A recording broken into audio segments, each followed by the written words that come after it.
So this is Kal Kat, the Kal Katster, and even though it's like early in the morning on the set of the Transformers fan film, apparently there was an Oscar show, and I thought I would come in and chime in on the Oscar show. I did not watch. Yeah, we have some 50% Kal Kat wins with the Oscars, and also proving the Kal Kat theory, the Kal Kat Marx Cards theory, that December movies tend to win the Oscar because the oldsters who do the Oscars just don't remember anything 6 months earlier. But this story breaks that trend with some movies and goes with the trend with the other movies. We have Oppenheimer from last summer getting a bunch of reviews and winning the Oscar for best picture. And they snubbed Barbie for best actress for to give it to a random movie that came out 3 months ago in December. Poor Things. I'm sure it's a fine movie. Emma Stone won the actress. I'm sure it's a fine movie. Emma Stone, for La La Land and all that from years ago. Yeah, and she didn't even know she won. And she ran out, and it was funny because she was like, "I won." They brought her out. Yeah, she won. Yeah, and her husband came up there and congratulated her. That was kind of funny. Also, Jimmy Kimmel making fun of Donald Trump, getting a tweet from him, apparently live, because he's got nothing else to do.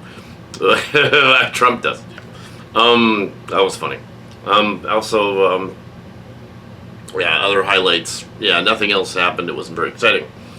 But really, yeah, that December movie, Poor Things, winning like 3 or 4 of the Oscars. Barbie should have won. Is weird.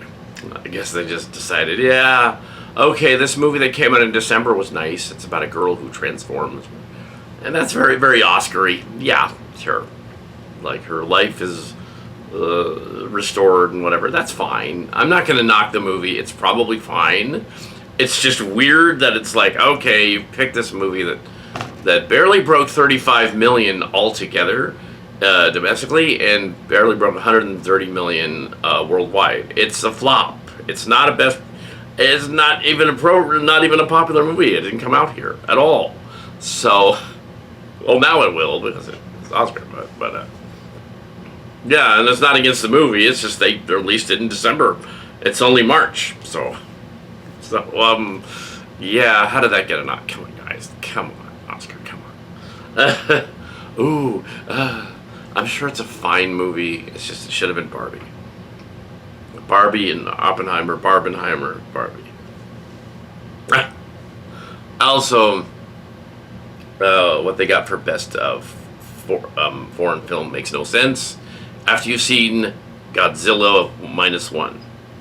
Godzilla -1, foreign film, hands down, best action picture drama even, of the year. It had dramatic characters doing things in it, and it's a monster movie. It actually had it was a great movie, a great nod to the legends of the Godzilla franchise, and that movie should definitely have gotten. And I know all the best awards in terms of the other awards like People's Choice and stuff. Like they picked it. The Emmys and stuff. They picked it. But really, yeah, Godzilla -1 is the best action drama of the year, even though action drama, and I've always maintained as Kal Kat, and this is just a quickie thing because I'm not going to go over the whole thing, is like, the other one is like, I've always maintained that they do that they should separate the movies into categories, because you always have your weepy Oscar bait movie, rags to riches, girl fights cancer, girl mental illness, or guy fights mental illness, or guy has autistic son or something, or kid with trouble with ADD or something. They throw that in there a lot. So that's how you get an Oscar. But you never commit fully, as they say in Tropic Thunder. You never go full. Don't do Radio and I Am Sam. You do Forrest Gump. That's how you get the Oscar. Don't do that. You do Good Will Hunting. You don't do A Beautiful Mind. Yeah. Even though A Beautiful Mind also won the Oscar. Yeah. So, but that was like, come on. The guy was not beautiful. Nashville's obnoxious. But Hollywood likes to do that stuff. So you put those kind of movies in their own category. You say, that's not Best Picture of the Year. That's Best Drama of the Year. There. Ah. Whereas Barbie, Best Comedy of the Year. Over here. Yes, okay, Best Comedy. Although this year, the Best Drama of the Year is Oppenheimer. It's the Best Drama of the Year. Although I would have given some credit to the quirky comedy fantasy Meteor City. That was a fun movie. Asteroid City. It was a fun movie. That should have got something. Asteroid City. Actually, that movie made more than Poor Things did at the box office. It's a slightly earlier movie. It was late in the fall. But yeah. Also, animated feature. There was a latecomer in the animated feature, Nimona, which is a DreamWorks movie that got held back a year and they were putting it together. Nimona should have won animated feature. Absolutely. Best animated feature this year. Because Wish certainly didn't make any kind of cuts except Raspberry Awards. Yeah. So, there. That was my choices. Half of them won for something. But yeah, last year was completely off. It looks like Killers of the Flower Moon won something. Yes, that was fine. I didn't see it, so I couldn't rate it. So I want to declare awards. I don't rate them. I don't. Yeah, if I haven't seen the movie, I don't rate it. And that one kind of went out of theaters pretty quick too. It didn't make a lot of money, so there was a lot of the lower than it should have. It's probably a good movie. But yeah, it's kind of depressing though. Didn't want to see anything depressing. So yeah, there's Oppenheimer's kind of a weird duck too as a movie. It's definitely Oscar bait. I think it could have been 45 minutes to an hour shorter, and it would have been even better. But you know Christopher Nolan. Well, I don't know him, but you know of Christopher Nolan. To make them long, add extra weird Terrence Malick imagery everywhere and make things happen that don't really need to. The alleged controversial love scenes, which Oscar likes, weren't really. I mean, yeah, they were technically love scenes, but with Florence Pugh. I was gonna say pubes. Pugh. They don't show the pubes, ironically enough. They were done very tastefully. It wasn't like a porn. They were done very tastefully. They showed boobs and stuff. Yeah, I know. And when they showed the full frontal boob scene, it was during the second love scene, and it was depressing because she was depressed. It was one of those depressed love scene, like ironic love scenes.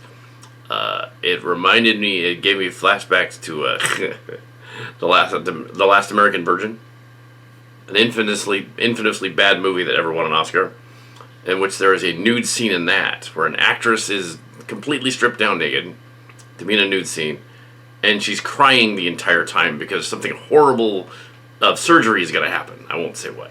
And it's like, ew, what? No. Yeah, it's like, clearly the director of that one wanted to. Yeah, in this one, the same thing is like the director wanted you to. You're not getting off on it. You're watching this to get like, ew, icky, gross. But yeah, so yeah. Also the irony of Oppenheimer as a character in the story is that they might say, oh, on the surface this guy's a nerd, like other nerd people or whatever. I think that an actual like super genius guy who invents the bomb, or super genius guy Einstein who invented figured out how to do that and helped him out, I guess. Those guys are nerd-like, but considering how important and rich to history they became, for good or ill, they're not nerds because they're actually there. Whereas Whereas the prototypical 80s nerd is the person that doesn't achieve those things and just wants to. Like they're at their computer thing going like, I'm gonna make a woman on my computer like in Weird Science, and it's not really gonna work because it's a fantasy. It's a fantasy. Or something like that, or I'm gonna do this, I'm gonna go cosplay at a convention and dress up and and everybody will like me, and it's like that's a nerd. Whereas Oppenheimer's not technically a nerd, neither was Einstein. If they were actually that smart, yeah. If the nerd becomes a smart guy and then gets the girl, he's no longer a nerd. No longer a nerd. Even if the girl is kind of crazy, like she was in the story. Cillian Murphy's character is a crazy girl. He has a wife and a mistress in that story. Oscar loved that too. It's got Oscar bait all over it. I don't mind Oppenheimer winning, but Barbie, best comedy, and Nimona should have been the animated feature, and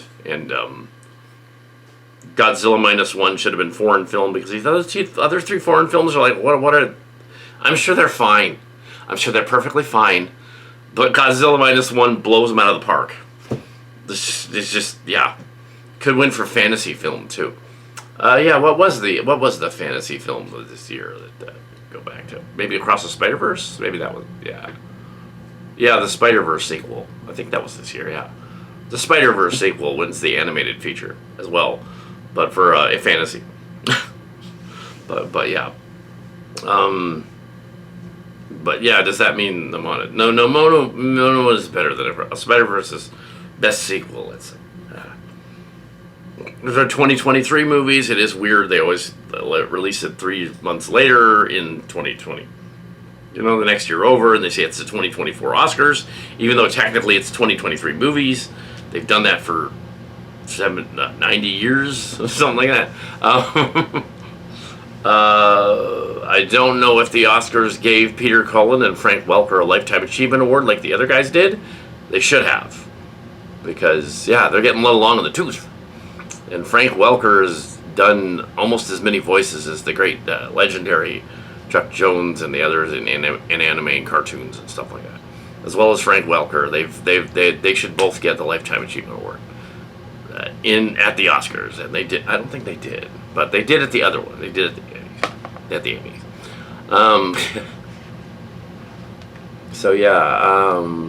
They've got a bunch of movies on there I've never even heard of, and you look them up and they're like, they're artsy, so they like them.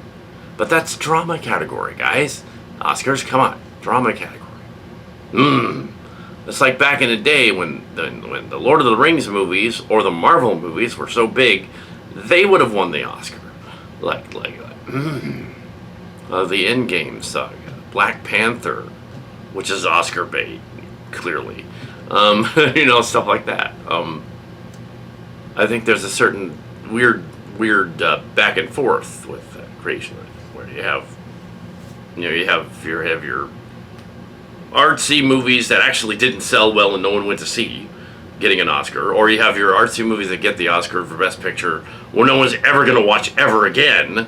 $1 Million Baby, Slumdog Millionaire, There Might Be Blood. No one's ever going to watch those movies again. Those are not legend. I mean, you still remember them, but no one's gonna watch $1 Million Baby after you've seen it once. You're gonna be like, oh yeah, I've seen it.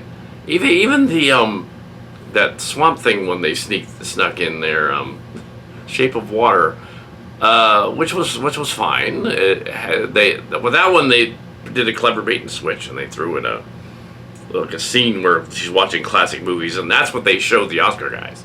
Because despite what the campy show says, the Oscars is definitely rigged, like the Emmys are. It says the Emmys and the People's Choice Awards are BS. They're all rigged to sell to the most popular common denominator in the story, and then they'll throw in a few movies that no one's heard of, and occasionally give them an Oscar. This year they've kind of done it 50-50, because for about 8 months there was a strike.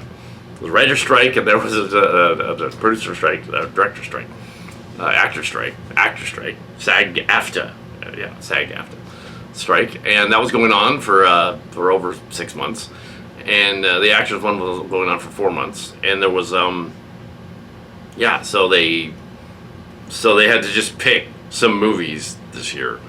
No, they so in order to hide the fact that it is a popularity contest, grab a movie like Poor Things, give it the Oscar, because even though people haven't seen it and people are going to forget about it. And it is funny that even the actress didn't know she was gonna. One of the original OG actors. Emma Stone is one of the OG original, like, Mean Girls pack, going way back to the 2000s. One of the Disney starlet pop star people, along with Amanda Bynes, Lindsay Lohan. Sarah Michelle Gellar was earlier. Lindsay Lohan, certainly. Although Michelle Trachtenberg is the other one. But Michelle Trachtenberg did work with Sarah Michelle Gellar on Buffy, but she was slightly older. Sarah Michelle Gellar was slightly older than her. But yeah, that original cast, Emma Stone's one of them from that cast. So yeah, there's a remake of Mean Girls. I don't think was she in Mean Girls, but she was one of those people from that original cast, of those upcoming pop stars who came of age in the early 2000s, about 20 years ago. Yeah, so they were like, so they're that group, from that group. Yeah, so Trachtenberg hasn't been in anything in years. I think she's on TV mainly. I think she's got like some TV stuff. Yeah. Amanda Bynes kind of went off her nut, and I haven't heard anything about her in years. And Lindsay Lohan, well, she had a lot of issues as well in other ways. So, and she isn't doing much anymore. But yeah, they need to separate it into categories. Fantasy fantasy film can win too. That's a nerd thing. But yeah, the thing about the nerd culture though is nerds replicate with other nerds quite easily. And you go to the Star Trek conventions and anime conventions and stuff, they manage to reproduce. So they do. they manage to do that. So. But yeah, if nerds decided the Oscars, you'd pretty much have the People's Choice Awards. So, which is fine. MTV Music Awards is fine. It's like, okay, fine. Yeah, I think that Barbie won over there. It's like, that's fine. Have your own award show. But yeah. Whenever Oscar gives you like an award for like best costume, cinematography, it's like, okay, costume. Okay. Well, why didn't Barbie win for best costume? But come on. What even? I don't think was it nominated? Wasn't nominated. Come on. Barbie clothes were outrageous, hilarious. But yeah, but they were complaining that Barbie was snubbed like 3 months ago when they announced that. 2 months ago. So they knew it was going to be snubbed, and yeah, popular vote, Barbie wins the best comedy. Yeah, so the popular vote, and who's gonna? Yeah, these other ones. Another disastrous movie idea Oscar was Green Book, in which it's a white guy claims he invented jazz. No, you didn't. No, you didn't. No, it's the other way around. It's definitely something the black community came up with first, and we copied it. White guys copied it. Probably should have won that too. Come on, guys. But yeah, there's my Oscar rant. Not really a rant. I didn't mind this other movie winning. I just was like, well, it's typical of the Oscars to do that, which they've done many, many times. It's like, well, yeah, like it's not rigged at all. Blame it on the writer's strike, sure. The movies were already out before the writer's strike happened, technically, except for that one. But yeah. I'm assuming La La Land was a better movie, but and La La Land was technically a remake of A Star Is Born. If you think about it, the original one. And then there was like, oh yeah, Lady Gaga is another Prince of Pop because she was in the Star Is Born remake. She was Princess of Pop too. Yeah, Lady Gaga, another Princess of Pop. More of a trend. She was more of a trend. She's not doing that so much anymore. She's doing movies and things. But she was more of a trendy Princess of Pop. Never the Queen yet. Not the Queen. Princess. So yeah. Yeah. So the lineage of that would be Madonna, Britney, Lady Gaga, and now this Taylor Swift. That's how the lineage would go. Yeah.